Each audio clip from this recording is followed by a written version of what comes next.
Bom dia a todas e todos. Bem-vindos a mais uma reunião do nosso ciclo de estudos. A nossa intenção hoje é abordar, uma vez mais, um aspecto da visão social e política de Shri Aurobindo, começando mais um capítulo do ciclo humano e também alguns aforismos. Eu gostaria, como hoje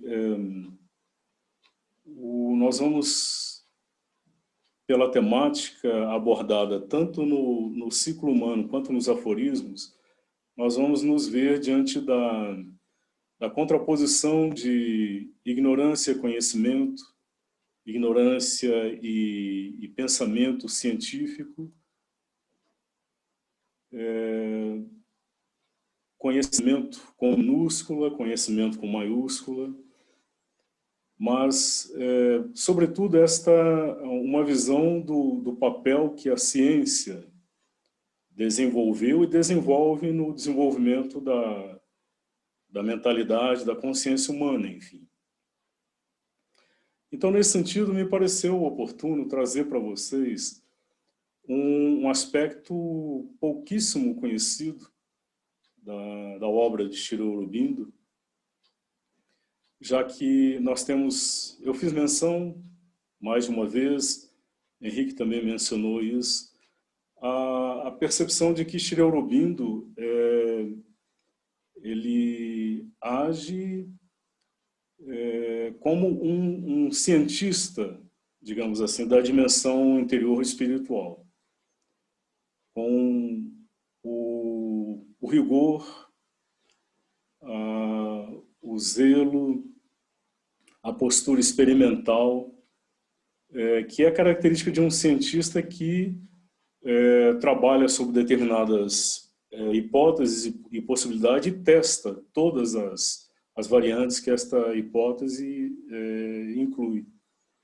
Então, nós vemos que isto é o que ele faz e temos um testemunho disso numa publicação que o Shri Aurobindo Ashram fez no começo dos anos 2000, de registros sobre o processo do yoga que o próprio Shri Aurobindo fez. Então, é uma publicação que foi feita pelo Ashram em 2 volumes, registros do yoga. Então, aqui ele faz um registro minuciosíssimo de cada etapa do processo. É alguma coisa que, muito certamente, ele não escreveu com a intenção de que isso fosse um dia publicado, eram registros pessoais, como um cientista que tem um bloco de notas onde ele faz as anotações, os resultados e o registro do passo a passo dos experimentos que ele está desenvolvendo. Então, é o que me parece foi o intento desses registros, mas o fato é que eles foram publicados e é um aspecto assim muito interessante e que desvela-se um aspecto prodigioso deste trabalho, que é o de um explorador com todo o rigor de um cientista. Então, eu selecionei uma passagem um pouco ao acaso, só para trazer para vocês uma visão desses registros. Ele usa uma abundância de termos em sânscrito, porque ele está registrando para ele próprio e ele conhece o sentido desses termos, e provavelmente no sânscrito eles têm uma precisão no sentido de identificar cada nuance, cada aspecto do processo que ele está trabalhando, que possivelmente o inglês não teria. Então, ele usa muitos termos sânscritos que não estão traduzidos, mas não é o caso de adentrar o significado de cada um deles. É só mesmo uma amostra deste processo, né, que eu acho que é interessante.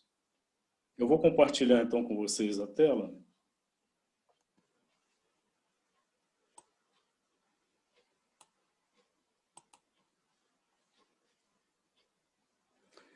Então eu vou ler sem também pretensão de ler da forma correta os termos sânscritos. É só mesmo o registro, né? Trikaldrishti, lipi intensamente vívido, Varnamaya. Há agora 3 formas de ação do Trikaldrishti: o telepático, que é extraordinariamente acurado quando não assediado pela pressão telepática. A outra forma, a intuitiva, que age, mas é ainda bem desfocada e indistinta e incerta. A revelatória, que é velada e revelada somente na Buddhi, portanto, especialmente aberta à interpretação. Ao mesmo tempo, com a diminuição da tapas intelectual, a Daivya tapas se manifesta mais e mais e introduz com frequência os movimentos mais súbitos e decisivos no objeto da vontade. Por exemplo, a febre de Birem expulsa em menos de 1 hora, a cessação frequente da desordem na Washtap, por longo tempo desordenada, imediatamente ou logo após o Aishvara. A alteração repetida de pássaros, de seu voo lento, oposto ou circular, num súbito e sustentado avanço na direção imposta. A Aishvarya operou hoje de forma consecutiva e com pequena resistência no voo do pássaro. Isto aconteceu antes, mas então como uma circunstância excepcional. O valor do presente Siddhi, poder, é que ele é parte de um avanço geral e permeador. Então eu vou tentar trazer para vocês aqui alguma coisa, se é que eu compreendi alguma coisa do que ele fala aqui, mas acho que sim, alguma coisa.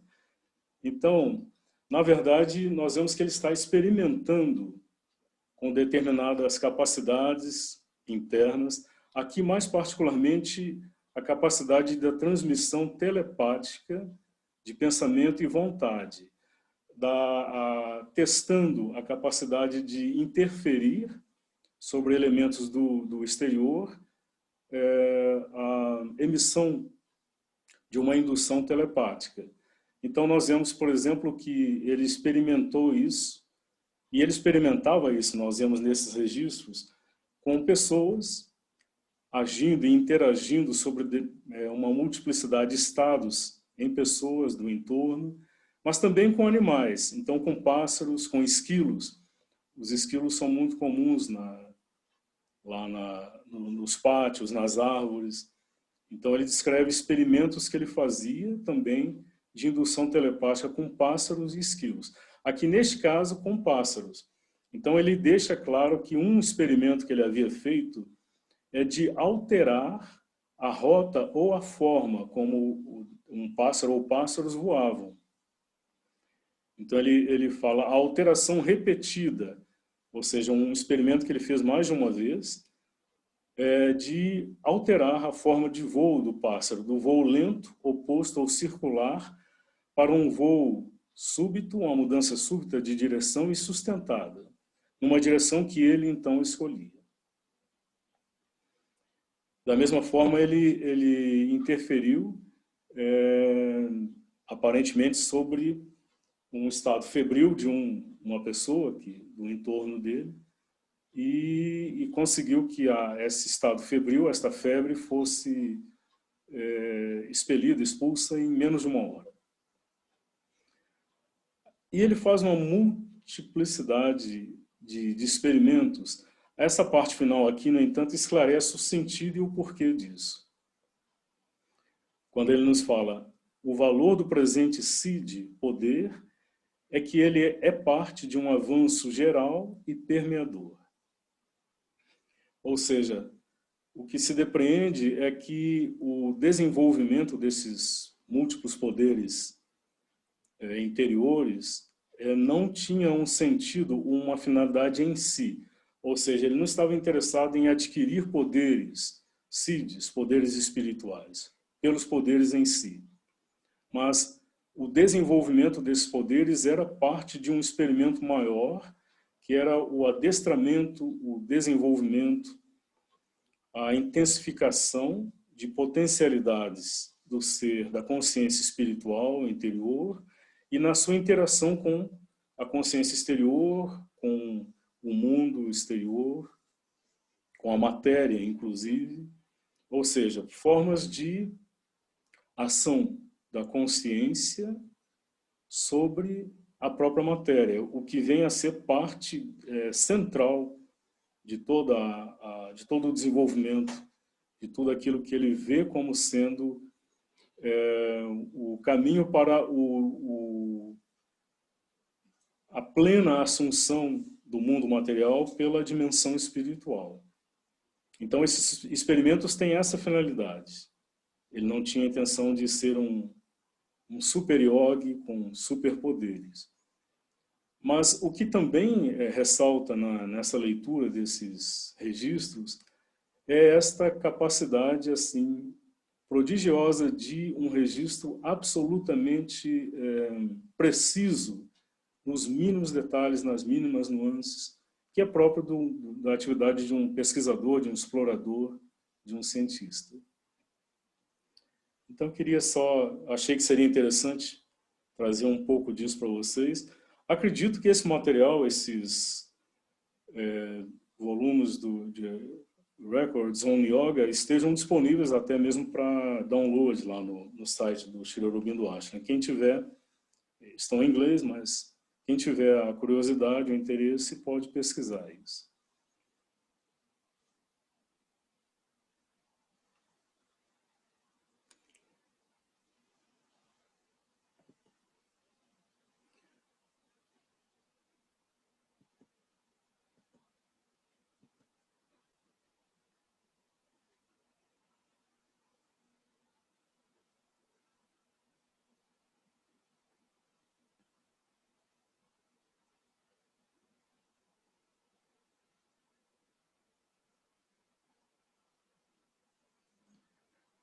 Então vamos abordar este capítulo 8, Civilização e Barbarismo. Aqui só uma observação. Quem recebeu a divulgação da reunião de hoje pelo WhatsApp e pelo e-mail vai perceber que houve uma modificação. Primeiro, o capítulo é 8 e não 9, como eu encaminhei na divulgação pelo WhatsApp. E houve uma mudança também no título. Lá eu havia traduzido como Civilização e Barbárie, optei aqui por Civilização e Barbarismo. Explicando rapidamente isso, as duas palavras no dicionário são sinônimas, equivalem barbárie e barbarismo, mas a mais utilizada, até onde eu tenho conhecimento, é barbárie. E barbárie vem sendo utilizada ultimamente, principalmente, numa determinada acepção mais particular, que não é exato, não corresponde, inicialmente, pelo menos, à acepção com que Sri Aurobindo usa o termo. Então, eu fiz essa opção de optar por barbarismo. Então, só esclarecendo já esse ponto, no dicionário nós encontramos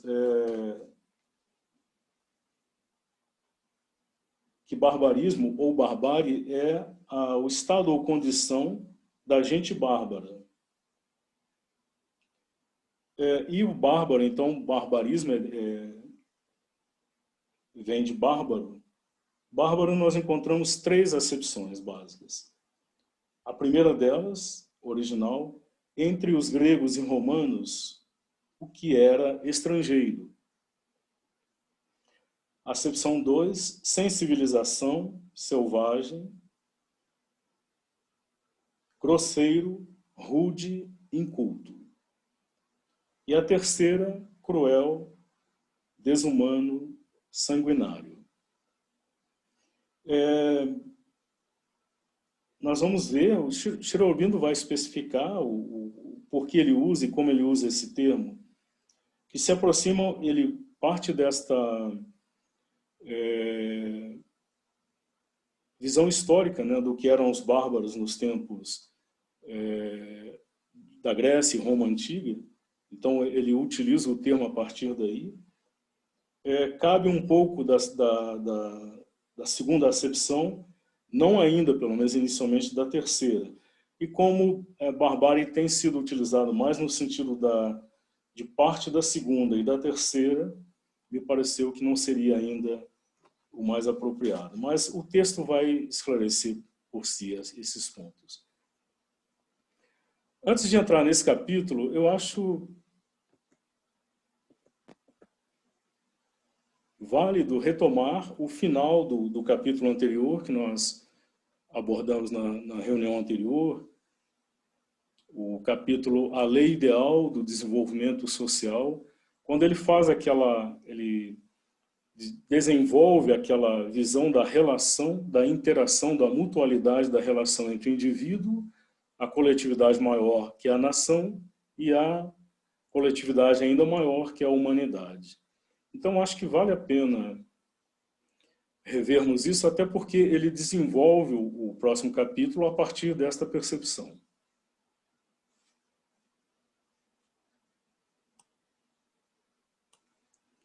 Então, ele nos disse, assim, a lei para o indivíduo é aperfeiçoar sua individualidade pelo livre desenvolvimento a partir de dentro, mas, igualmente, respeitar e ajudar e ser ajudado pelo mesmo livre desenvolvimento nos outros. Sua lei é harmonizar sua vida com a vida do agregado social e verter-se sobre a humanidade como uma força para o crescimento e a perfeição. A lei para a comunidade ou nação é igualmente aperfeiçoar sua existência coletiva por meio de um livre desenvolvimento a partir de dentro, ajudando e tirando pleno proveito do desenvolvimento do indivíduo, mas igualmente respeitar e ajudar e ser ajudada pelo mesmo livre desenvolvimento de outras comunidades e nações. Então nós identificamos já aqui, ou ele já nos desvela como que a lei que rege este desenvolvimento, que é um desenvolvimento a partir de dentro e com base e na fundação da liberdade. Plena liberdade para o indivíduo, plena liberdade para o indivíduo-nação. E aí vai se desenvolver esta relação em que cada unidade se desenvolve plenamente para o benefício das outras unidades do mesmo nível e em proveito e benefício da unidade maior que essas unidades menores formam. Então, o indivíduo, ao se desenvolver, favorece o desenvolvimento dos outros indivíduos. A nação, ao se desenvolver, favorece o seu próprio desenvolvimento, o desenvolvimento dos indivíduos que a formam e das outras nações. Então, foi até aqui onde nós chegamos. E cada uma delas, o indivíduo como a nação, tem uma força de interferir no desenvolvimento da unidade maior da humanidade. Então, prosseguindo a lei do desenvolvimento da nação, sua lei é harmonizar sua vida com a vida do agregado humano e verter-se sobre a humanidade como uma força para o crescimento e a perfeição. A lei para a humanidade é buscar sua evolução ascendente em direção à descoberta e expressão do divino no tipo da humanidade, tirando pleno proveito do livre desenvolvimento e dos ganhos de todos os indivíduos e nações e agrupamentos de seres humanos. Trabalhar na direção do dia em que a humanidade possa ser realmente, e não só idealmente, uma família divina. Mesmo então, contudo, quando tiver sido bem-sucedida em unificar-se, respeitar, ajudar e ser ajudada pelo livre desenvolvimento e atividade de seus indivíduos e agregados constituintes. Ele só introduz um elemento aqui importante, quando ele fala primeiro da lei para a humanidade, ele começa não falando buscar seu livre desenvolvimento, mas buscar sua evolução ascendente. Ou seja, no momento em que ela chegar a um estágio de percepção de si como uma unidade, ela tem que buscar o caminho de prosseguir numa evolução que é ascendente, que aponta na direção das potencialidades que nela mesma estão ainda latentes, que vão possibilitar a plena manifestação do ser divino no tipo da humanidade, ou seja, como uma coletividade de consciências individuais. Se algum dia vier a ser escrita uma constituição da humanidade, acredito que esta passagem poderia perfeitamente figurar como parte e fundação dessa constituição da humanidade. Essa relação que ele estabelece do desenvolvimento livre e pleno do indivíduo, da nação e da humanidade.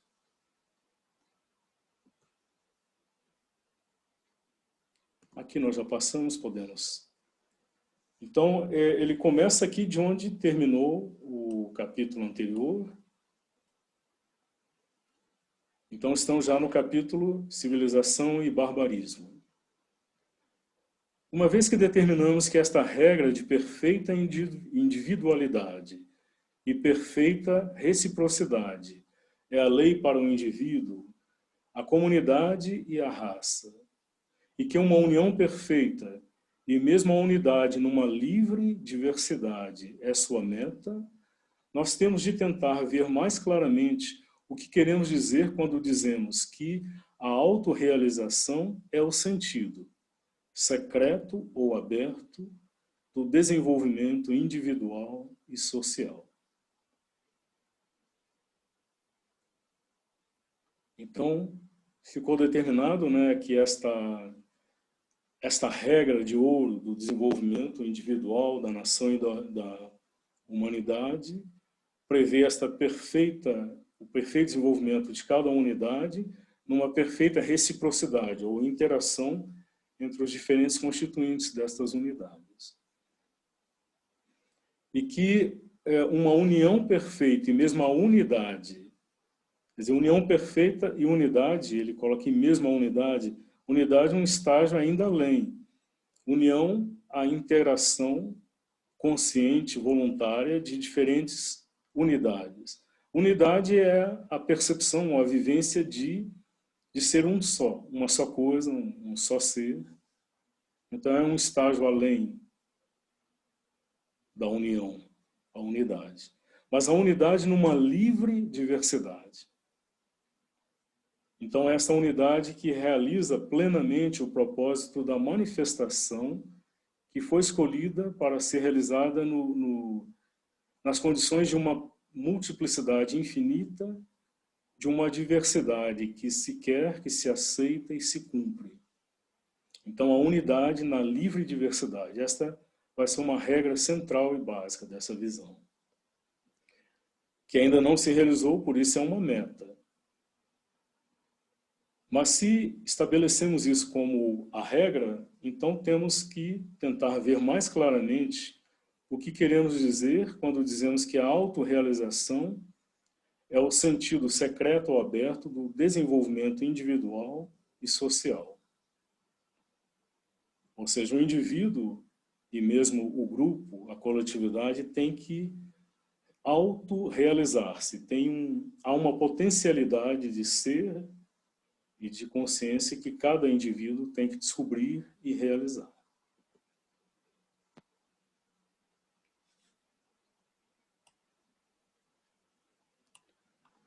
Não temos por hora de lidar com a raça, então ele usa o termo raça na quase totalidade das vezes, referindo-se à humanidade como um todo.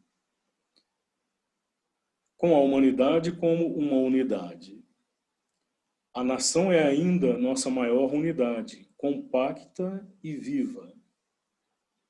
E é melhor começar com o indivíduo, tanto porque de sua natureza temos um conhecimento e experiência mais completos e mais claros do que da alma e vida agregadas. E porque a sociedade ou nação é, mesmo em sua complexidade maior, um indivíduo maior, composto, o homem coletivo. O que constatamos ser válido em relação ao primeiro é, por conseguinte, provável que seja válido em seu princípio geral em relação à entidade maior. Além disso, o desenvolvimento do indivíduo livre é, dissemos, a condição primeira para o desenvolvimento da sociedade perfeita. Com o indivíduo, portanto, temos de começar. Ele é nossa referência e nossa fundação.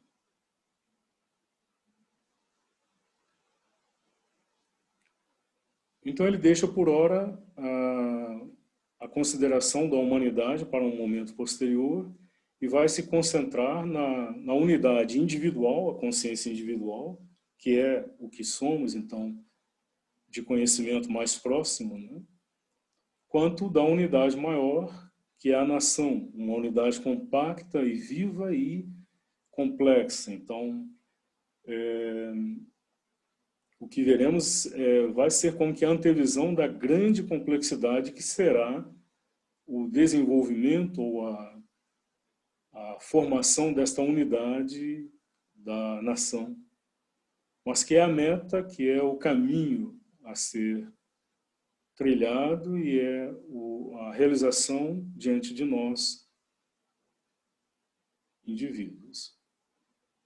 Mas com o indivíduo, então, é preciso começar a nossa referência e nossa fundação.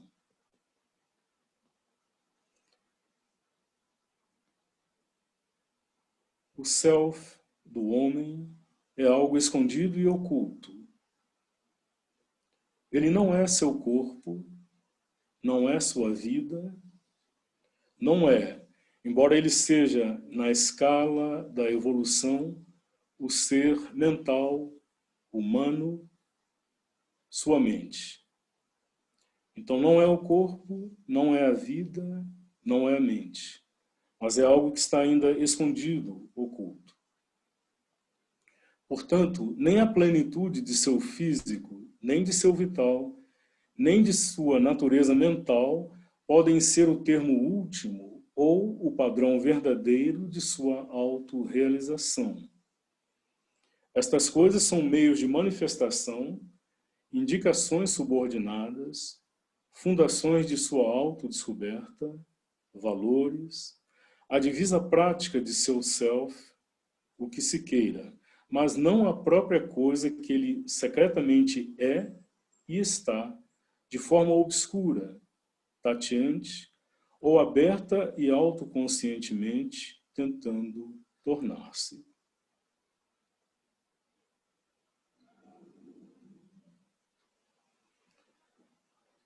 Então, ele parte desta percepção de que há algo no ser humano que não é o corpo, não é a vida, não é a mente, e que ele está destinado a descobrir. Todo o processo de nascimento, de existência, de vida, tem como propósito a descoberta e a realização desta realidade interior.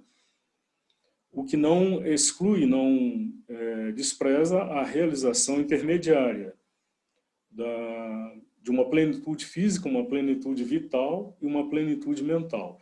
Ele vai deixar claro, depois, inclusive, que estas são etapas como que necessárias a que se chegue a esse pleno desenvolvimento deste self, desse interior espiritual. Mas, mesmo que estas plenitudes intermediárias tenham um longo caminho e processo de descoberta, de realização, eles não são ainda a meta, não é a própria coisa que a consciência humana está destinada a descobrir e realizar. Então, e ela é impelida a isso, ou de forma obscura, tateante, ou quando chega num estágio em que o indivíduo compreende e assume este trabalho, aí então, de forma aberta e autoconsciente, ele vai buscar a descoberta e a realização desse self interior.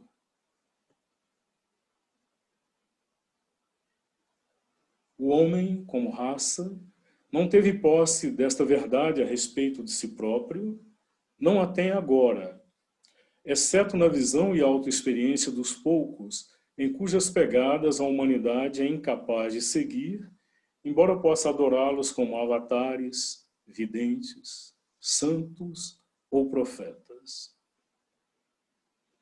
Então, a humanidade como um todo não tem ainda a posse desta verdade. Ela pode ter vislumbres e antecipações que são geralmente trazidas pelos precursores espirituais, os avatares. Então ela ainda não é capaz de seguir, de realizar.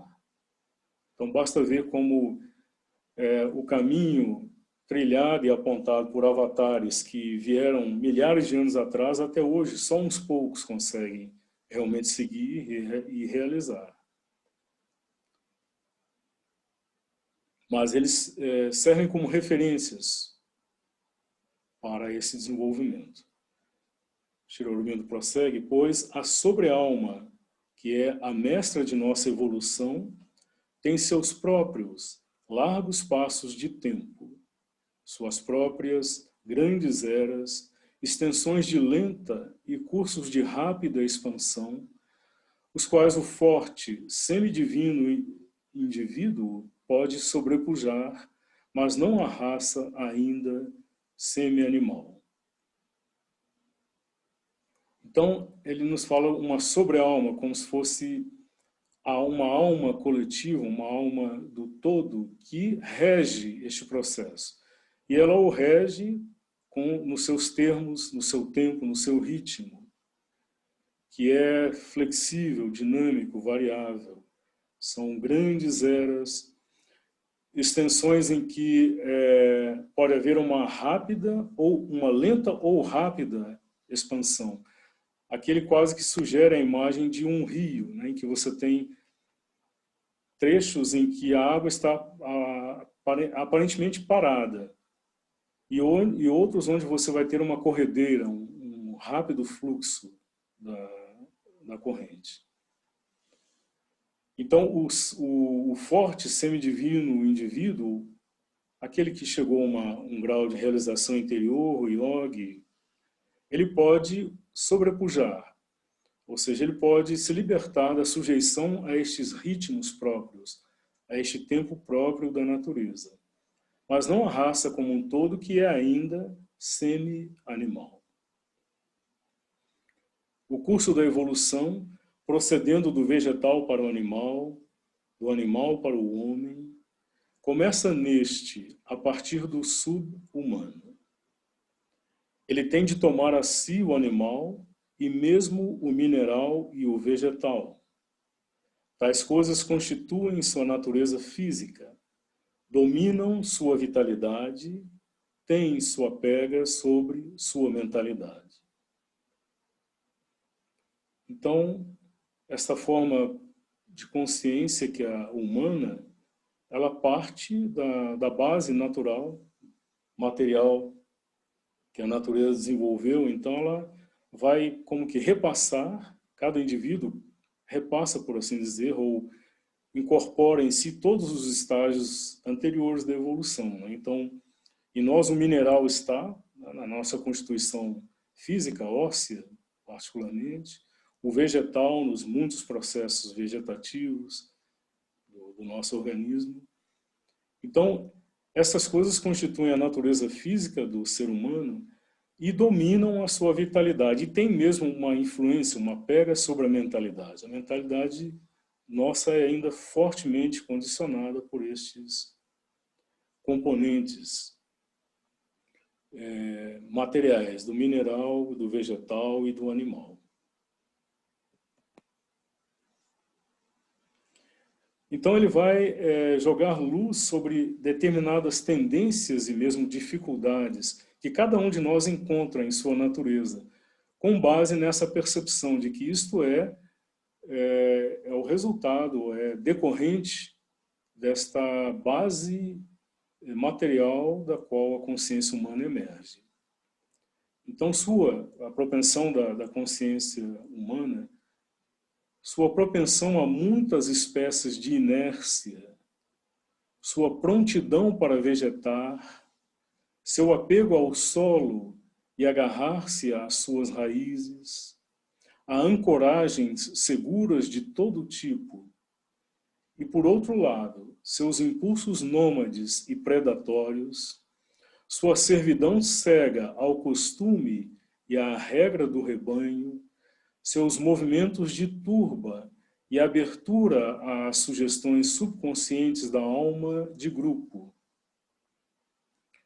sua sujeição ao jugo de ira e medo, sua necessidade de punição e dependência de punição, sua inabilidade em pensar e agir por si próprio, sua incapacidade para a liberdade verdadeira, sua desconfiança em relação ao que é novo, sua lentidão em apreender de forma inteligente e assimilar, sua propensão descendente e olhar para a terra, sua sujeição vital e física à sua hereditariedade, todas estas coisas e mais são a herança das origens subhumanas de sua vida e corpo e mente física. Relendo, retomando depois, vai ser possível ver como ele descreve de forma precisa e detalhada ao mesmo tempo determinadas reações que são resultantes das condicionantes, primeiro, materiais, por assim dizer, minerais e vegetais. Então, a primeira parte é tudo isto, né? Quando ele fala das muitas espécies de inércia, a prontidão para vegetar, o apego ao solo e agarrar-se às suas raízes.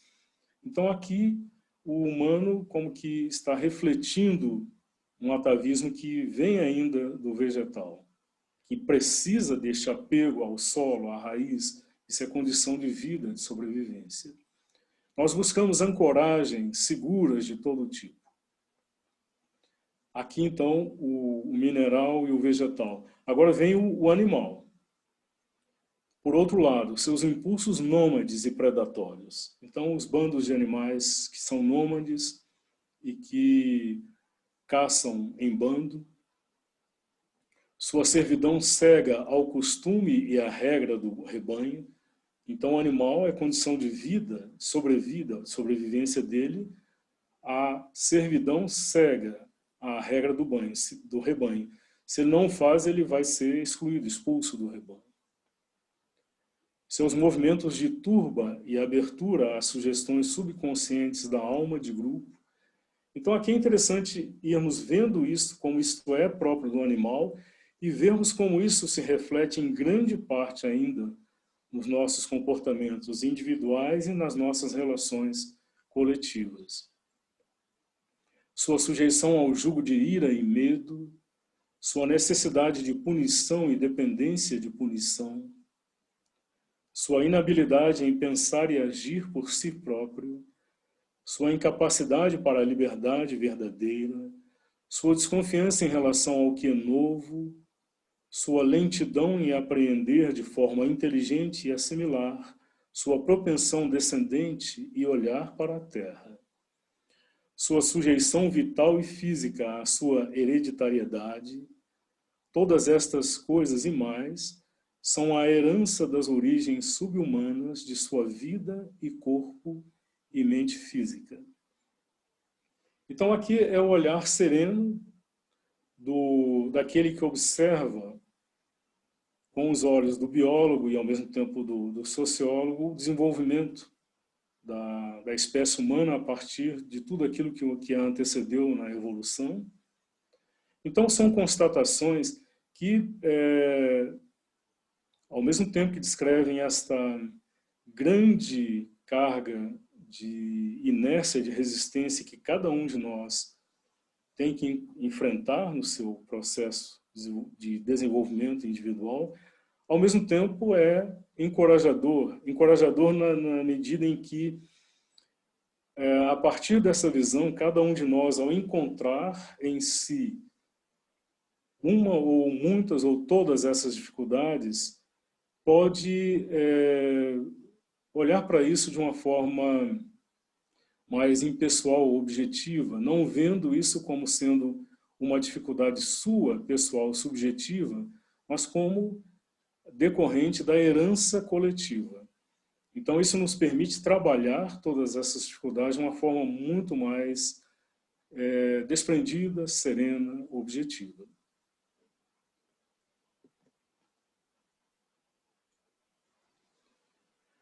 É por causa desta herança que ele, o ser humano, considera ser a autossuperação a mais difícil das lições e o empenho mais doloroso.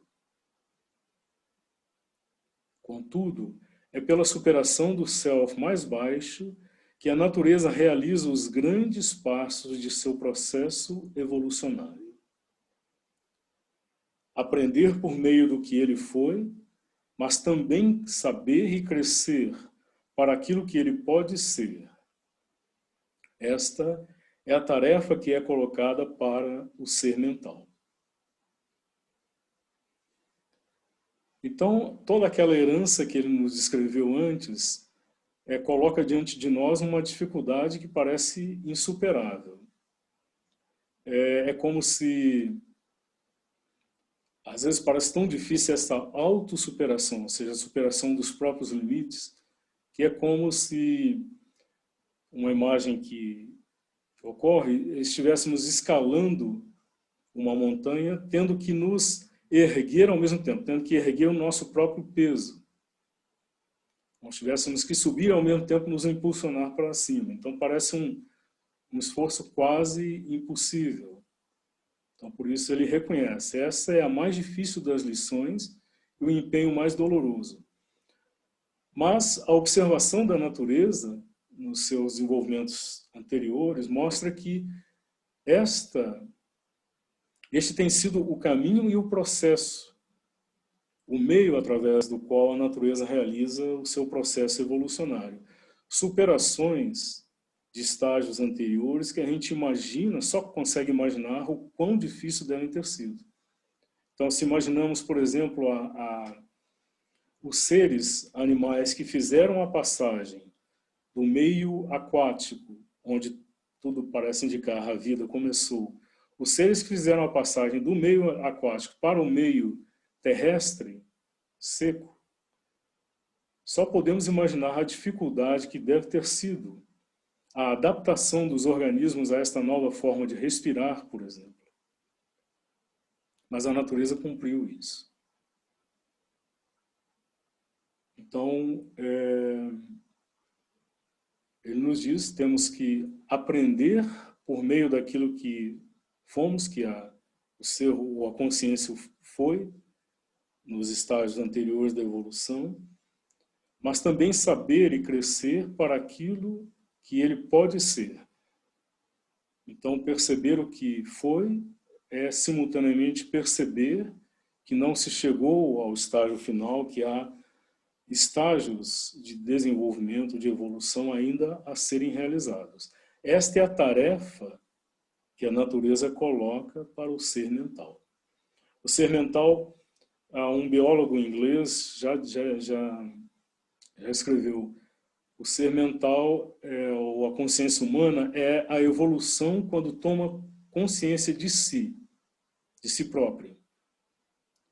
Então é o estágio em que pode haver reflexão, autopercepção. Então a evolução toma consciência de si própria no ser mental. Ela vê tudo aquilo que ela foi e aí simultaneamente vê o que ela pode ser e vê que esta é a tarefa que é colocada a ela pela natureza.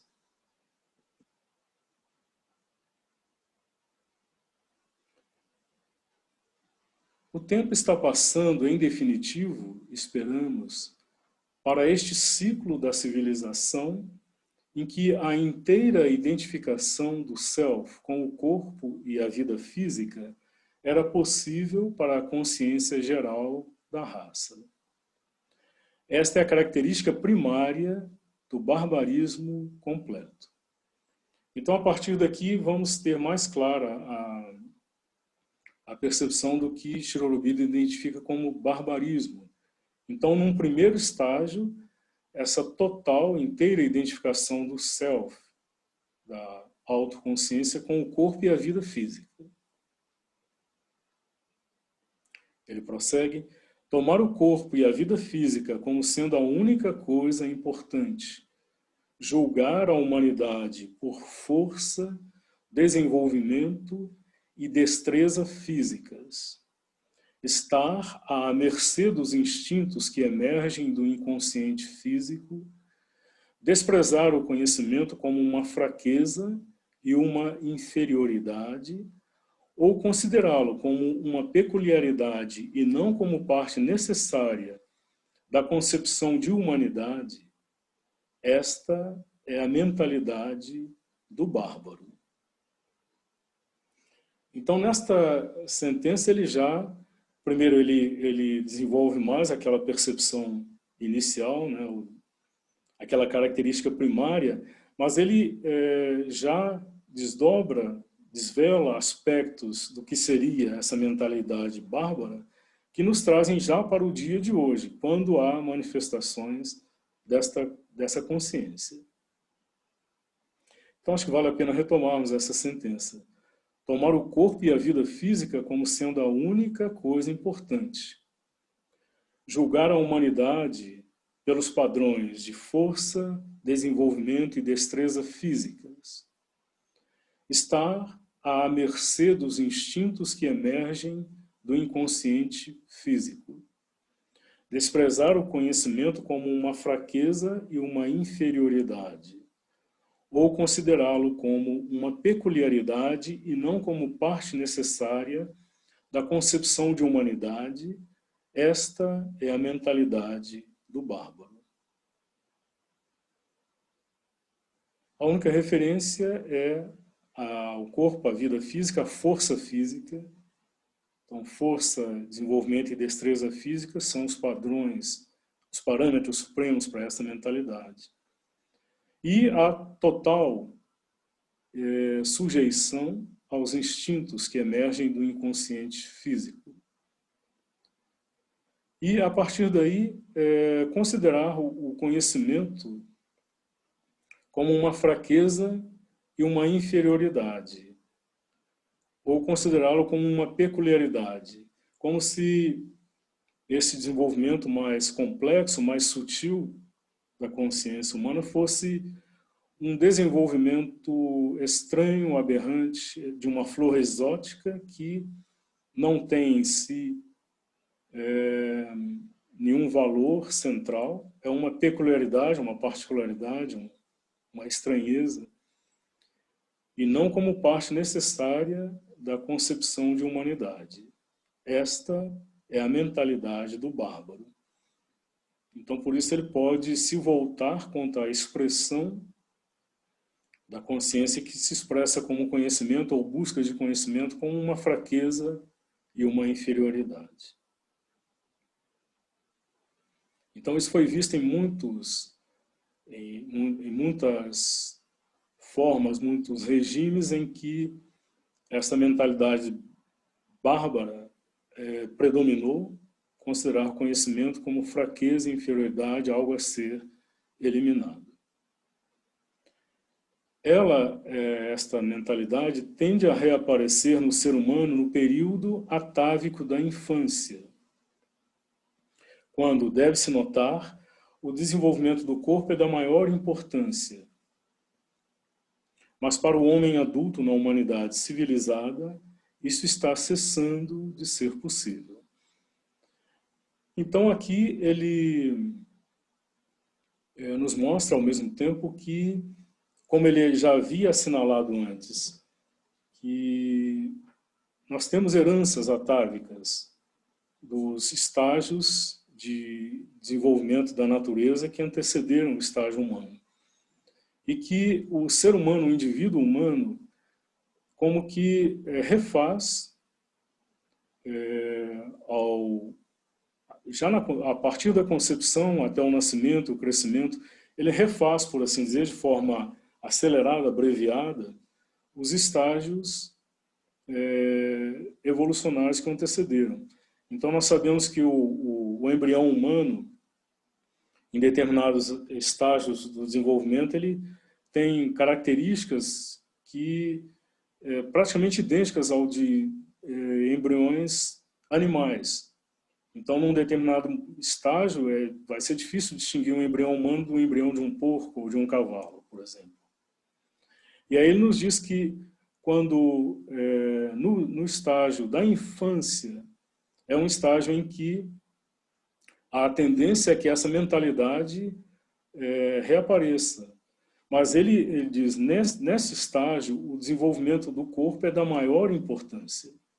É como se é o estágio em que a fundação material, a fundação corporal tem que ser desenvolvida, definida e estabelecida. Então é natural, é quase como que necessário que haja essa plena identificação da consciência com o corpo para favorecer ao seu desenvolvimento. Mas aí Sri Aurobindo lançando um olhar sobre os desenvolvimentos que ele vê já despontando na civilização, isso está cessando para a humanidade como um todo de ser possível. Então aqui ele nos aponta, vai haver emergências, florações dessa mentalidade, mas para a consciência, a humanidade como um todo, é um estágio que já vai ficando para trás. Mas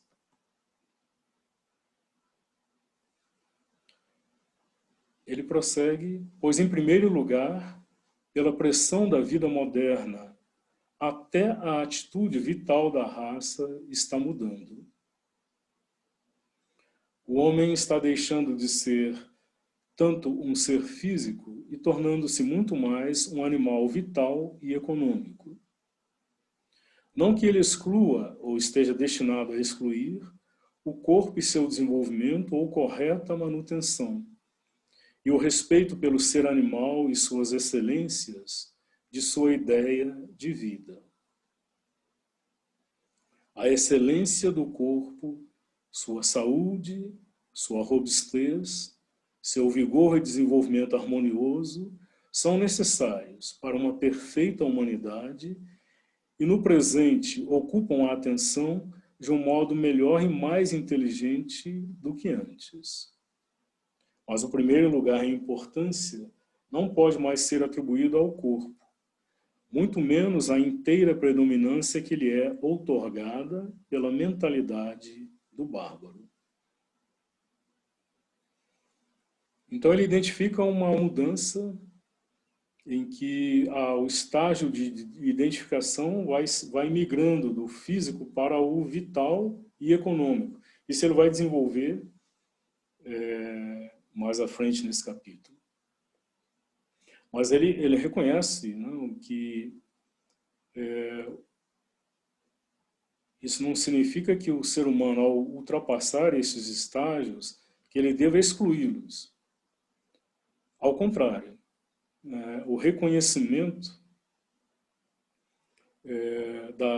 da necessidade de que o corpo tenha saúde, seja robusto, vigoroso e tenha um desenvolvimento harmonioso, é necessário, indispensável para uma humanidade perfeita, porque a humanidade é feita de indivíduos que têm um corpo. Nós somos indivíduos, consciências num corpo. E esse corpo, então, tem que ter um pleno desenvolvimento para constituir uma base sólida, robusta, para todo o desenvolvimento posterior a partir dela. E ele diz, no presente ocupam a atenção de um modo melhor e mais inteligente do que antes. Então, já na época em que ele escreveu isso, e hoje, certamente, 100 anos depois, conhece-se muito mais o corpo, o seu funcionamento, as suas necessidades. Então, todos os programas de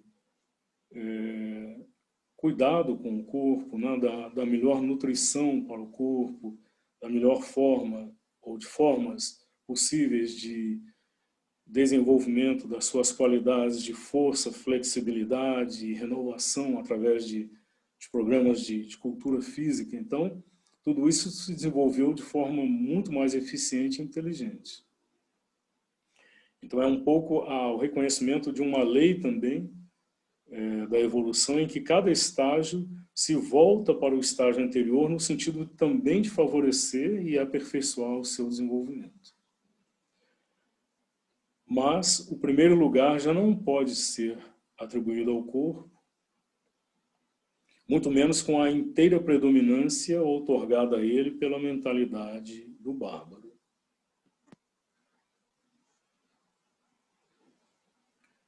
Além disso, embora o homem não tenha ainda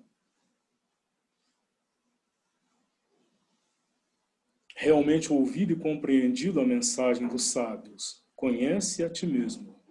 Ele aceitou a mensagem do pensador, educa a ti mesmo.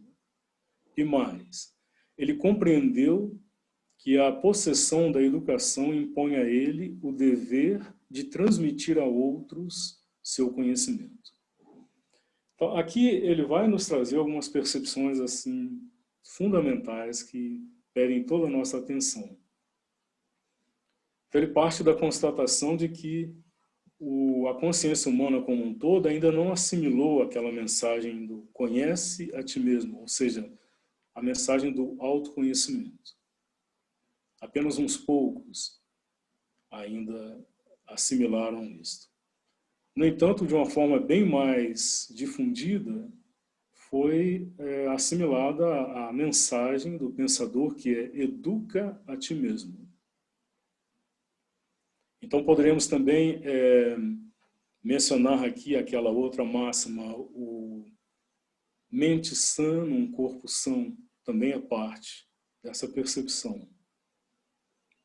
Agora, o que vem aqui é muito importante. E mais, ele compreendeu que a possessão da educação impõe a ele o dever de transmitir a outros seu conhecimento. Então, ele vai desenvolver aqui algumas percepções que apontam para a constatação de que a inclusividade é como que uma lei necessária do desenvolvimento individual e coletivo. O desenvolvimento tem que ser inclusivo. Então, ele já nos fala aqui da educação.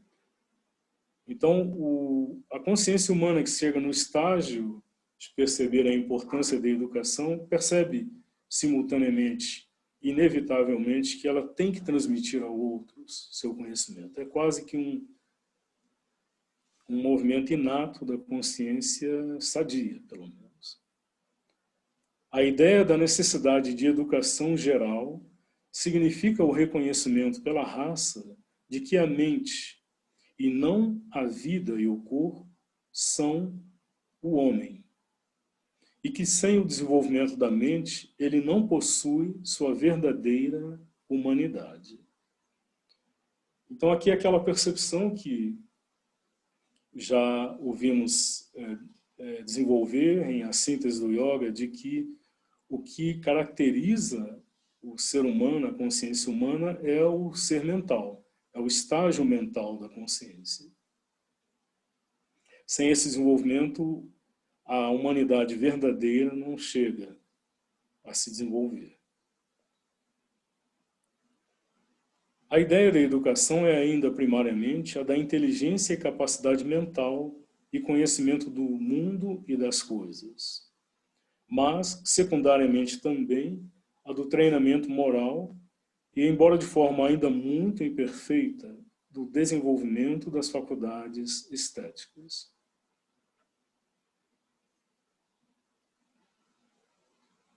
Alguma coisa, muita coisa pode ter mudado, mas ainda há esta prevalência de que educar é basicamente desenvolver o intelecto, o conhecimento, capacidade mental e o conhecimento do mundo e das coisas. Em grande medida, a educação ainda é este treinamento para se apoderar das coisas a partir da percepção de alguns princípios e leis que regem o funcionamento delas. Numa escala ainda menor, secundária, um treinamento moral, ético, também foi sendo progressivamente incorporado ao processo educacional. e de forma ainda mais imperfeita, ainda menos desenvolvida, o desenvolvimento das faculdades estéticas. Isso também foi incorporado, mas numa escala, numa proporção ainda bem menor do que do princípio do conhecimento, do desenvolvimento intelectual.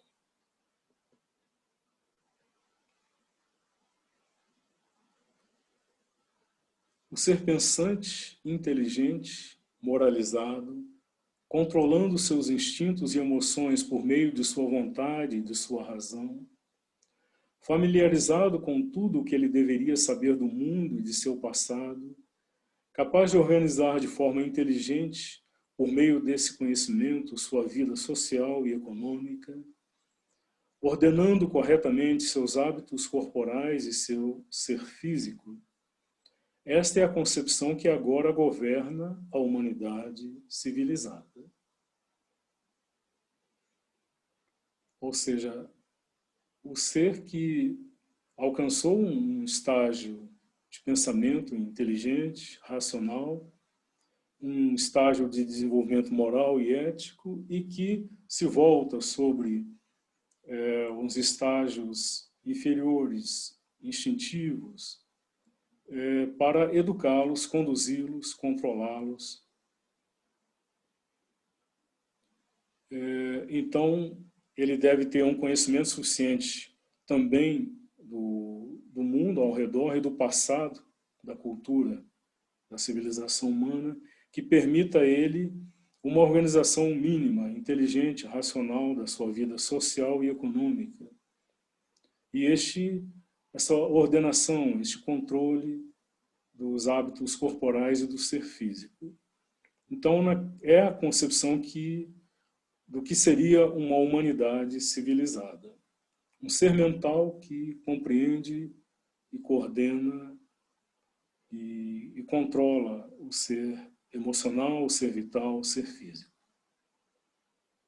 Ela é, em essência, um retorno ao velho ideal grego e um desenvolvimento mais amplo dele, com uma ênfase maior em capacidade e utilidade e uma ênfase muito reduzida em beleza e refinamento.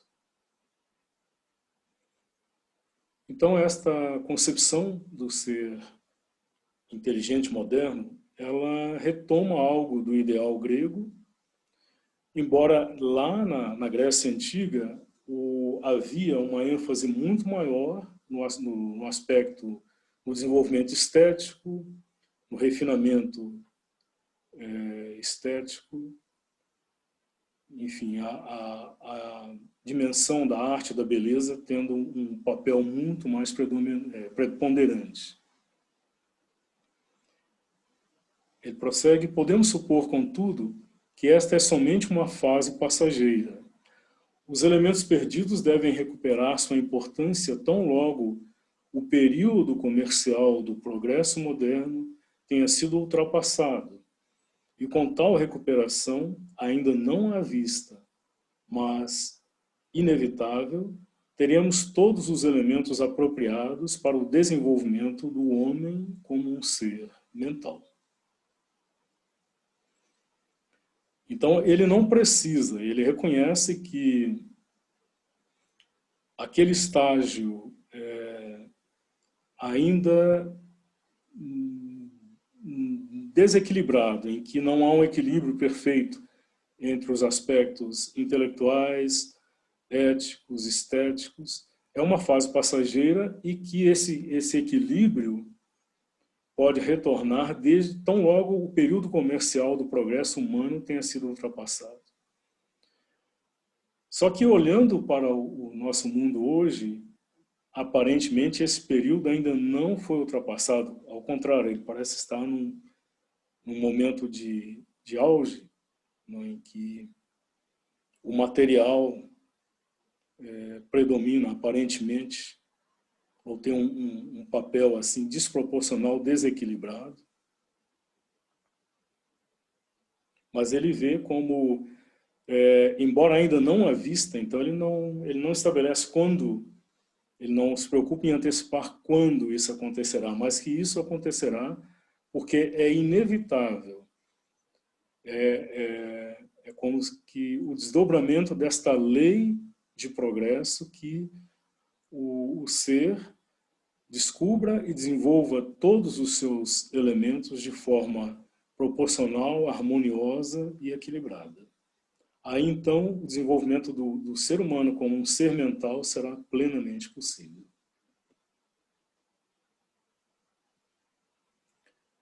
A velha civilização helênica ou greco-romana pereceu, entre outras razões, porque só de forma muito imperfeita ela generalizou a cultura em sua própria sociedade e era cercada por vastas massas de humanidade ainda dominadas pelo hábito barbárico de mente.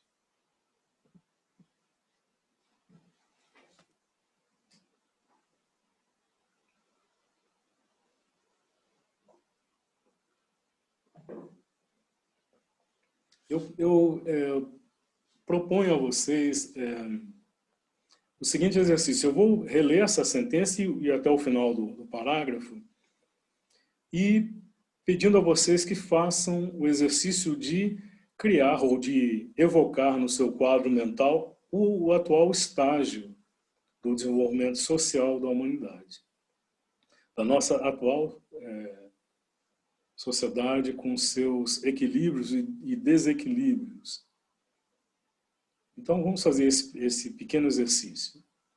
A velha civilização helênica ou greco-romana pereceu, entre outras razões, porque só de forma muito imperfeita ela generalizou a cultura em sua própria sociedade e era cercada por vastas massas de humanidade ainda dominadas pelo hábito barbárico de mente. A civilização jamais pode estar segura enquanto, confinando a cultura mental a uma minoria reduzida, ela nutrir em seu seio uma massa tremenda de ignorância, uma multidão, um proletariado. Ou o conhecimento deve ampliar-se a partir de cima, ou estará sempre sob o risco de ser submergido pela noite ignorante de baixo. Acho que, autorizados pela premissa do próprio Sri Aurobindo, podemos dizer que o estágio presente é bem inferior ao da civilização helênica, porque lá havia uma elite, digamos, intelectual, cultural, que manteve a posse deste desenvolvimento cultural, intelectual, e deixou à margem massas para as quais ela não se preocupou em disseminar este patrimônio cultural. A nossa situação presente é muito pior porque nem podemos falar de uma elite cultural e intelectual. Nós temos uma elite, quando muito, econômica, que retém os meios econômicos e os retém também de uma forma desequilibrada.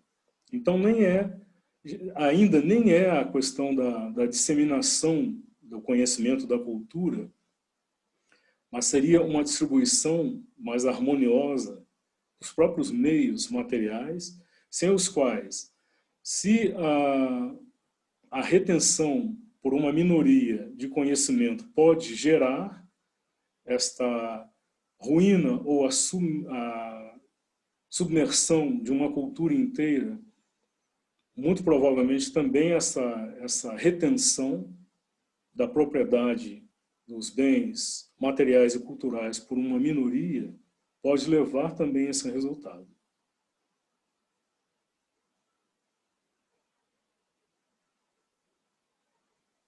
Ou o conhecimento deve ampliar-se a partir de cima, ou estará sempre sob o risco de ser submergido pela noite ignorante de baixo. Se a luz de cima não irradia e se infunde nas camadas inferiores, a escuridão de lá vai subir, vai emergir e vai submerger a luz. Ainda mais insegura estará se permitir que massas enormes de homens existam fora de seu pálio, não esclarecidos por sua luz, plenas do vigor natural do bárbaro, as quais podem a qualquer momento se apoderar das armas físicas dos civilizados, sem terem passado por qualquer transformação intelectual por meio de sua cultura. A cultura greco-romana pereceu a partir de dentro e a partir de fora. De fora, em razão das ondas de bárbaros teutônicos, de dentro, pela perda de sua vitalidade.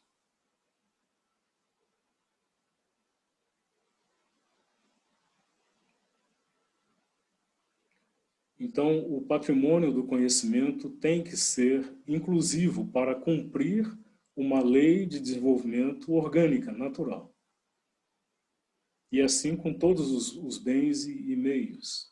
Eles têm que ser distribuídos de uma forma inclusiva, é o que a gente pode depreender dessa visão. Do contrário, este meio, essa cultura estará sendo minada de dentro.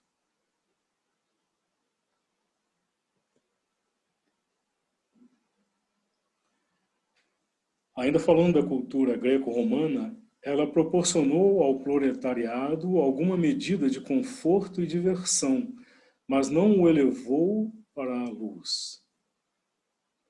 Quando a luz chegou às massas, foi a partir de fora, na forma da religião cristã, que chegou como uma inimiga da velha cultura, apelando aos pobres, aos oprimidos e aos ignorantes.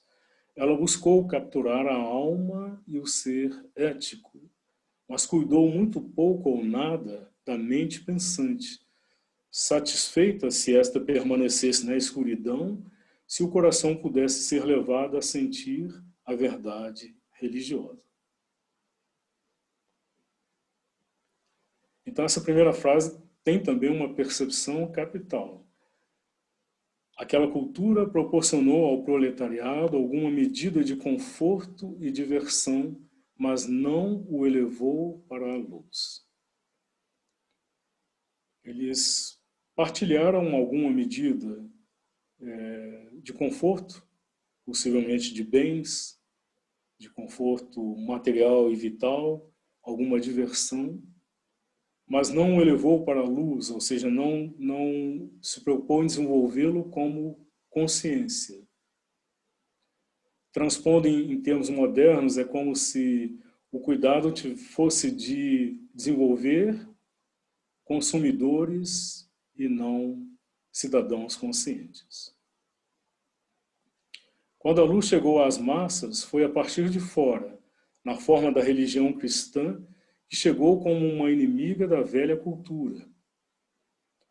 Apelando aos pobres, aos oprimidos e aos ignorantes, ela buscou capturar a alma e o ser ético, mas cuidou pouco ou nada da mente pensante, satisfeita se esta permanecesse na escuridão, se o coração pudesse ser levado a sentir a verdade religiosa.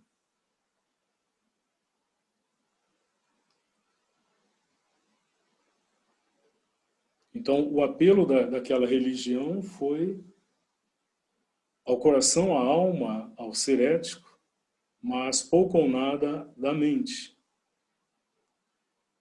Ela nem colocou como um propósito, um objetivo, desenvolver a mente. Se essa permanecesse na escuridão, mas o coração pudesse sentir algo da verdade religiosa, já atenderia às suas finalidades.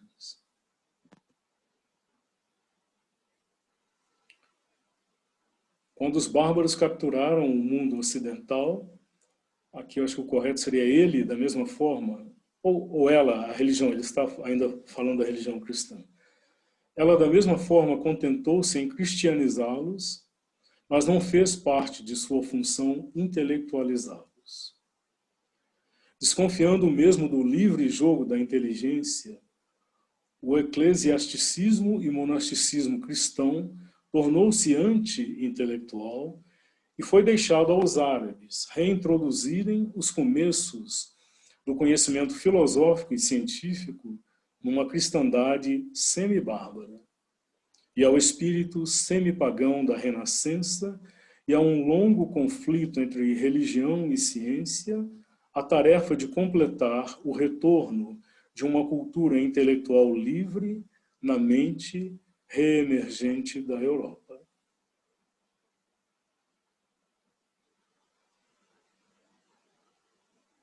Então, só a partir das invasões árabes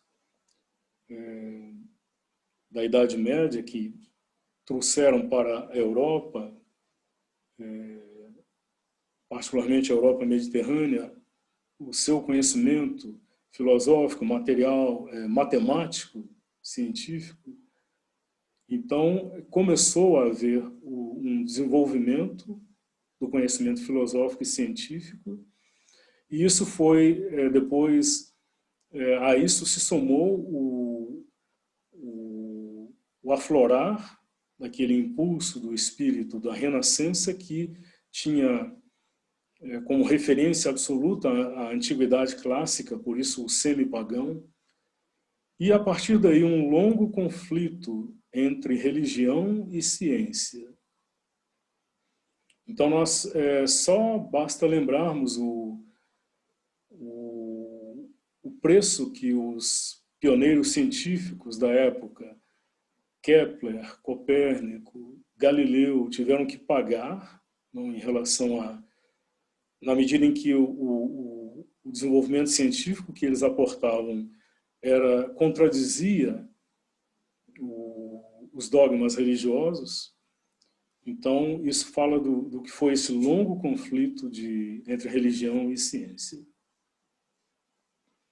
Então, só esses três fatores se somaram para possibilitar que, na mente reemergente da Europa, depois daquele mergulho naquela sombra, naquela noite, pudesse acontecer. O conhecimento tem de ser afirmativo se deseja sobreviver e perpetuar-se.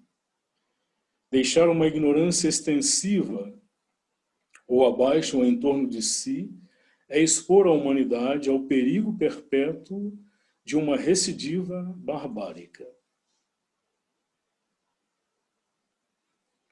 O conhecimento tem de ser afirmativo se deseja sobreviver e perpetuar-se. Deixar uma ignorância extensiva ou abaixo ou em torno de si é expor a humanidade ao perigo perpétuo de uma recidiva barbárica.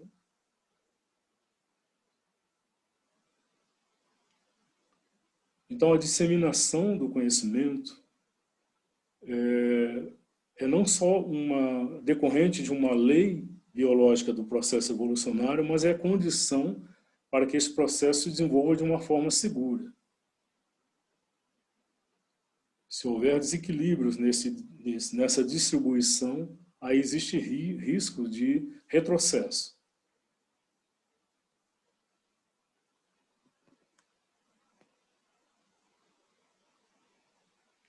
O mundo moderno não deixa espaço para uma repetição do perigo na velha forma ou na velha escala. A ciência está aí para preveni-lo. Ela equipou a cultura com os meios para a auto-perpetuação. Ela aprendeu também que a ignorância é um inimigo que ela não pode se dar ao luxo de desprezar, e estabeleceu para si o propósito de removê-la onde quer que a encontre. O ideal da educação geral, pelo menos na extensão de alguma informação da mente e do treinamento da capacidade, devem a ela, se não seu nascimento, pelo menos muito de sua possibilidade prática. Ela propagou-se por toda parte com uma força irresistível e incitou o desejo por crescente conhecimento na mentalidade de 3 continentes.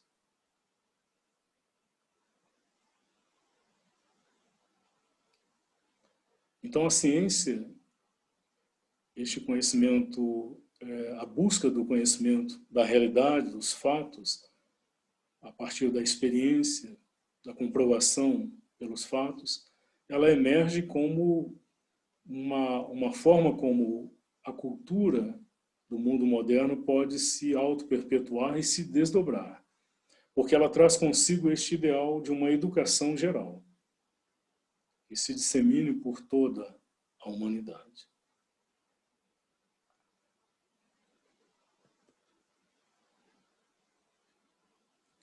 Ela fez da educação geral a condição indispensável da força e eficiência nacionais e, por conseguinte, impôs o desejo por ela não somente a cada povo livre, mas a cada nação que deseja ser livre e sobreviver, de modo que a universalização de conhecimento e atividade intelectual na raça humana é agora somente uma questão de tempo. Pois são somente alguns obstáculos políticos e econômicos que se colocam em seu caminho. E estes, o pensamento e as tendências da época já trabalham para superar. E, em suma, a ciência já ampliou para sempre os horizontes intelectuais da raça e ergueu, agudizou e intensificou poderosamente a capacidade intelectual geral da humanidade.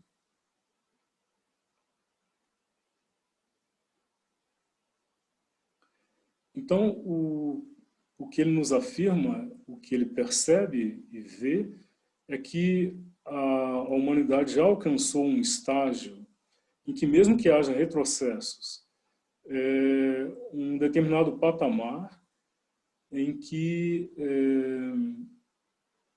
o desenvolvimento futuro, a universalização do conhecimento, da atividade intelectual na raça humana é uma questão de tempo.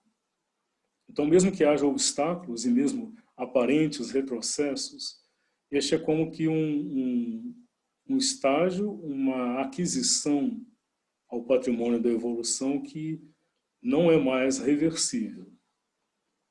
É o que ele nos diz no final. A ciência já ampliou para sempre os horizontes intelectuais da raça e ergueu, agudizou e intensificou poderosamente a capacidade intelectual geral da humanidade.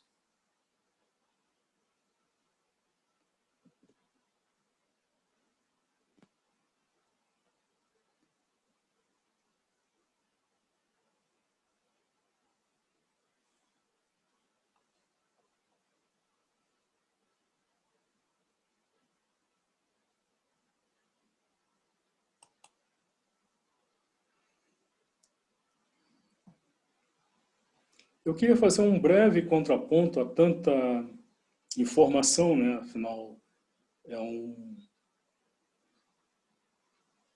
um texto que fala do desenvolvimento intelectual e se refere, se dirige à nossa percepção intelectual. Queria trazer um momento, vamos dizer assim, um momento artístico, mas que tem na minha percepção, pode ser colocado em conexão direta com isso.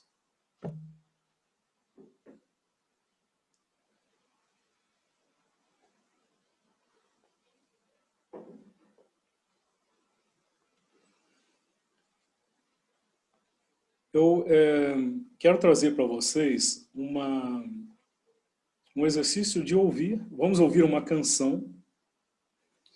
É uma canção interpretada por Maria Bethânia, chama-se Iaiá Macemba, de Roberto Mendes e Capinã.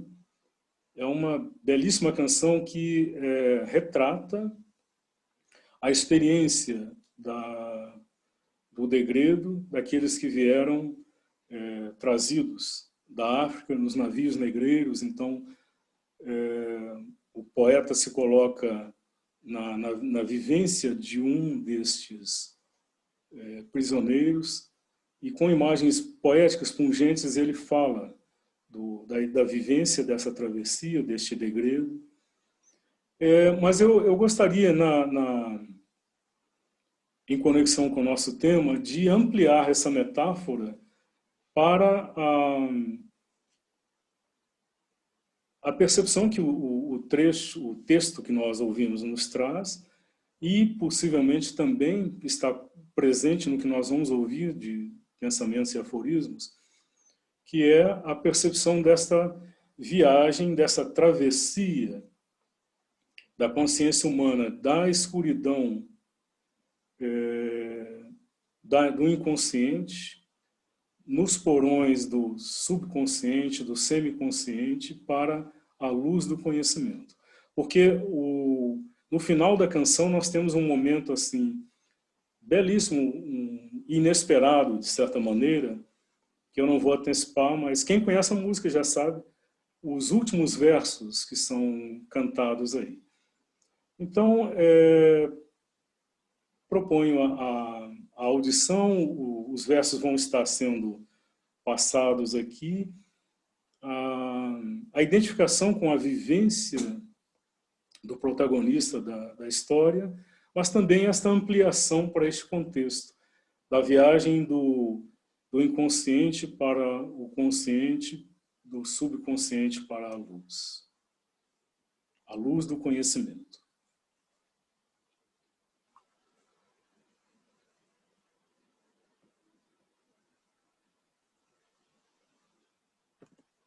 Que noite mais funda calunga no porão de um navio negreiro. Que viagem mais longa candonga, ouvindo o batuque das ondas com passo de um coração de pássaro no fundo do cativeiro. É o samba do mundo calunga, batendo samba em meu peito. Caô, cabe esse lê caô, oque aroque. Quem me pariu foi o ventre de um navio, quem me ouviu foi o vento no vazio. Do ventre escuro de um porão vou baixar no seu terreiro. Epa raio, machado, trovão, epa justiça de guerreiro. É samba, o batuque das ondas nas noites mais longas me ensinou a cantar. É samba, dor é o lugar mais fundo, é o umbigo do mundo, é o fundo do mar. É samba, no balanço das ondas, o que arô me ensinou a bater seu tambor. É samba, no escuro porão eu vi o clarão do giro do mundo. Que noite mais funda calunga no porão de um navio negreiro. Que viagem mais longa candonga, ouvindo o batuque das ondas com passo de um coração de pássaro no fundo do cativeiro. É o samba do mundo calunga, batendo samba em meu peito. Caô, cabe esse lê caô, oque aroque. Quem me pariu foi o ventre de um navio, quem me ouviu foi o vento no vazio. No ventre escuro de um porão vou baixar no seu terreiro. Epa raio, machado, trovão, epa justiça de guerreiro. É samba, é o céu que cobriu nas noites de frio minha solidão. É samba, é oceano sem fim, sem amor, sem irmão. É caô, quero ser seu tambor. É samba, eu faço a lua brilhar, o esplendor e clarão, o ar de luanda em meu coração. Umbigo da cor, abrigo da dor, primeiro umbigada. Macemba, ia, macemba é o samba que dá. Vou aprender a ler pra ensinar meus camaradas. Vou aprender a ler pra ensinar meus camaradas. Aprender a ler pra ensinar meus camaradas. Vou aprender a ler pra ensinar meus camaradas. Vou aprender a ler pra ensinar meus camaradas. Aprender a ler pra ensinar meus camaradas. Vou aprender a ler.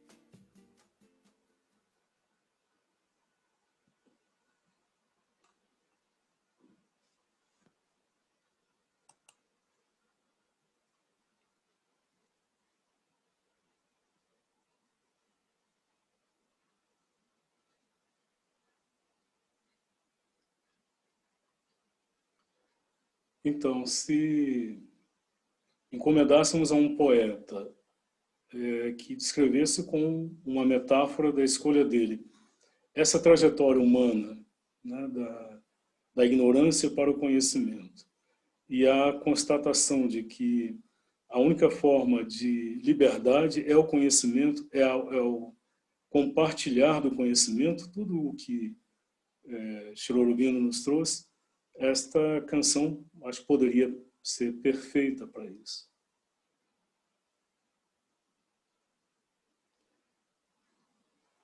Acho que podemos ainda abordar os pensamentos e aforismos.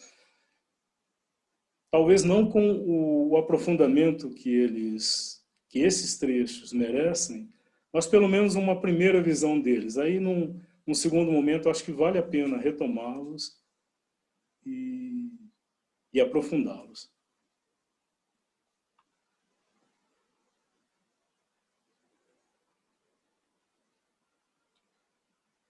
O objetivo. Quando tivermos passado além de conhecimentos, então teremos o conhecimento. A razão foi a ajudante. A razão é a barreira.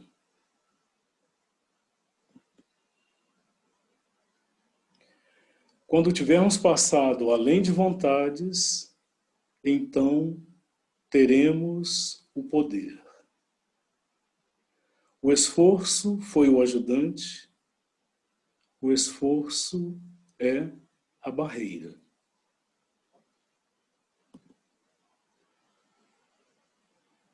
Quando tivermos passado além de fruições, então teremos a bem-aventurança. O desejo foi o ajudante, o desejo é a barreira.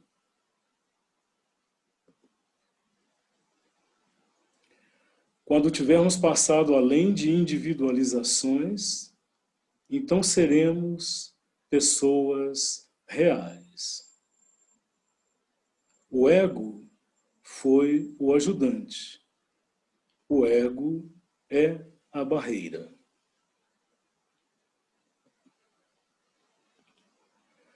Quando tivermos passado além da humanidade, então seremos o homem. O animal foi o ajudante. O animal é a barreira.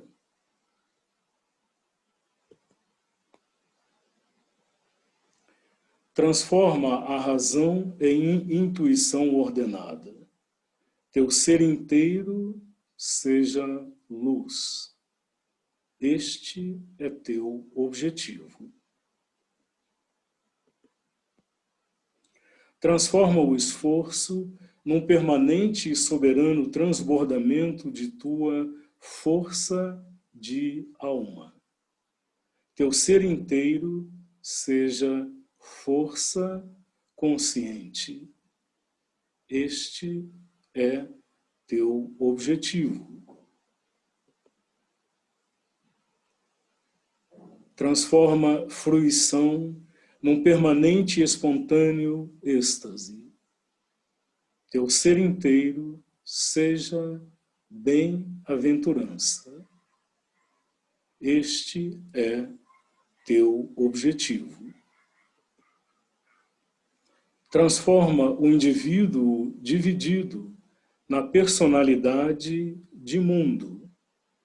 Teu ser inteiro seja o divino. Este é teu objetivo.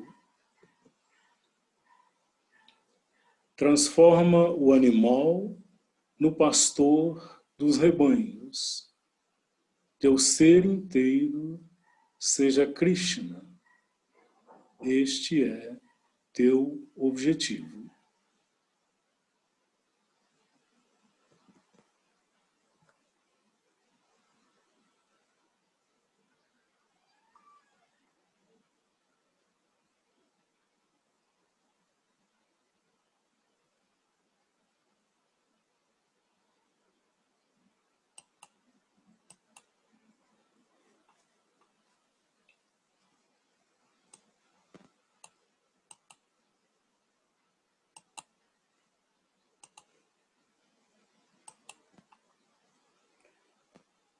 Sem pretender, então, aprofundá-lo, como é necessário, só alguns aspectos aqui que eu acho que vale a pena destacar,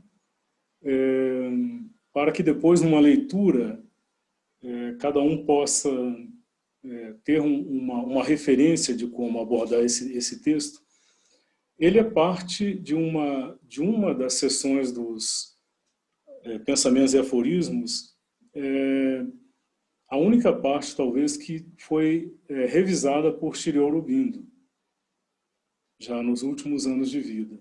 E essa parte, ela traz algumas como que composições, por assim dizer, como essa. Não é um aforismo simples, mas é uma construção, um desenvolvimento de um pensamento, uma meditação, e que é construída, já do ponto de vista material ou exterior, de uma maneira magistral. Então, ele começa apontando para uma possibilidade de um desenvolvimento futuro e mostra aquilo que, até o momento, possibilitou o desenvolvimento de cada um desses aspectos e que agora, num determinado estágio de evolução, de ajudante se transforma numa barreira. Então, a primeira coisa é compreender como algo que num estágio foi uma ajuda pode depois, num estágio posterior, se tornar uma barreira. Acho que ajuda relembrar o exemplo do casulo, um casulo que, num determinado estágio da transformação daquele inseto, né, que vai passar de uma lagarta para uma borboleta, num estágio intermediário, o casulo permite uma passagem, uma transição extremamente delicada do processo. Então, ali no casulo, o ser em transformação está protegido de quaisquer interferências do meio ambiente do exterior. No entanto, se esse casulo quisesse permanecer além do estágio em que ele foi uma ajuda, ele se tornaria imediatamente um obstáculo, ele se tornaria uma barreira. Então, se ele quisesse prolongar o seu estágio além do necessário, ele se tornaria uma barreira à libertação, ao desenvolvimento do próximo estágio da vida da borboleta. Então, a projeção é que haverá também no desenvolvimento interior instrumentos que, num determinado estágio, ajudarão. E, no estágio, no entanto, se indevidamente prolongados ou estendidos de uma forma desproporcional à sua natureza e função, eles podem se tornar uma barreira. Aí ele vai abordar cada um dos aspectos do conhecimento, da fruição, do desejo e mostrar como cada um deles foi uma ajuda e uma barreira.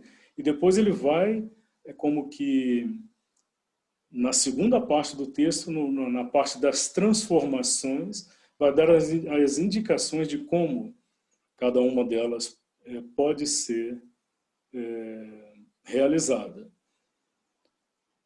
Mas eu acho que vale a pena desenvolvermos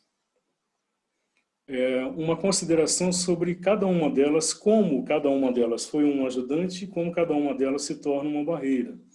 Eu acho que é um aprofundamento que a própria compreensão do texto pede. Então, de que maneira a razão foi ajudante, de que maneira ela vai se tornar barreira e assim sucessivamente. Pelo avançado da hora, eu proponho, então, retomarmos esse texto no próximo encontro e só terminarmos, então, com uma repassada dele.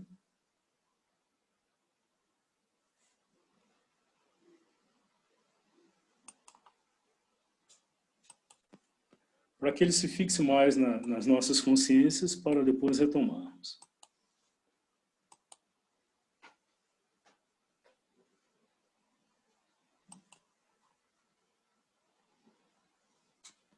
O objetivo: quando tivermos passado além de conhecimentos, então teremos o conhecimento. A razão foi a ajudante, a razão é a barreira. Quando tivermos passado além de vontades, então teremos o poder. O esforço foi o ajudante, o esforço é a barreira.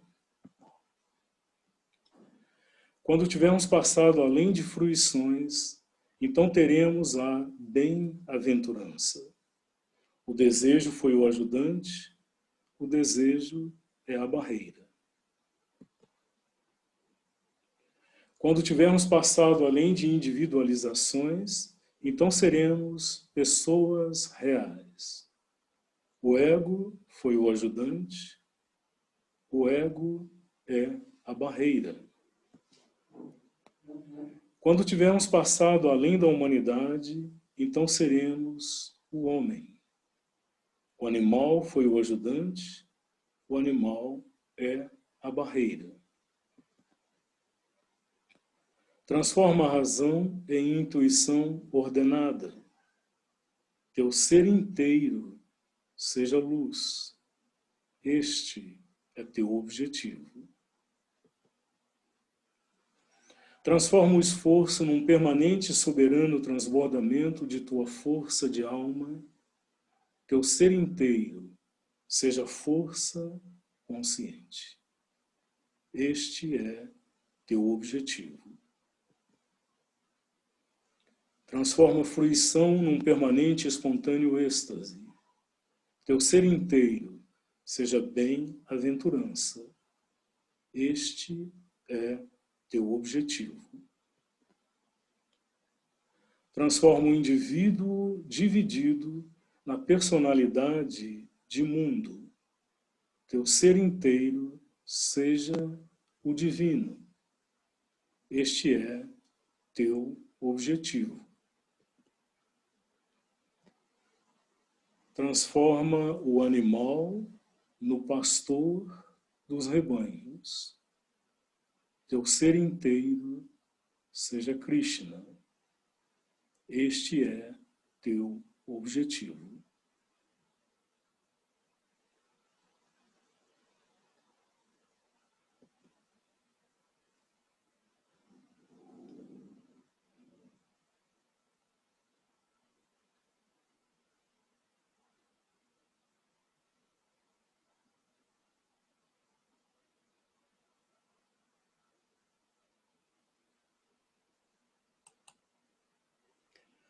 Nós vamos, então, disponibilizar esse texto lá no site da casa, né, para quem ainda não tem.